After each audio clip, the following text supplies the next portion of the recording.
మీ speech క్లారిటీని పెంచాలనుకుంటున్నారా? One fun way is to try tongue twisters every day. Welcome to Tongue Twister Tuesday, where your English meets a little masala twist. BT bought some butter, but the butter was bitter, so BT bought some better butter to make the bitter butter better. Oh god, my tongue almost tied up.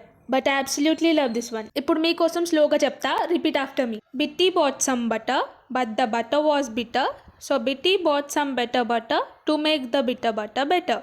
హార్డ్గా ఉందా? Okay, let's go with something simpler now.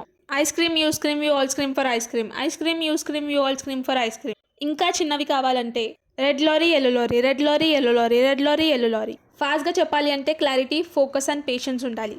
First time కొంచెం కష్టంగా అనిపించినా daily ప్రాక్టీస్తో మీ pronunciation level next రేంజ్కి వెళ్తుంది. రోజు ఒక టంగ్ ట్విస్టర్ ప్రాక్టీస్ చేయండి. Start with simple then slowly tricky ones. And hey, just చూసి వెళ్ళిపోకండి. ప్రాక్టీస్ చేయండి, రికార్డ్ చేసి విని నవ్వుకోండి. That's how you learn and grow. Even I do the same. Let's learn together. Not just better English but better confidence too. ఈరోజు మీరు ఏ tongue twister practice చేయాలనుకుంటున్నారో comment చేయండి. I'll be back next Tuesday with a new tongue twister. Until then, twist your tongue, not your brain. Thank you. Bye bye.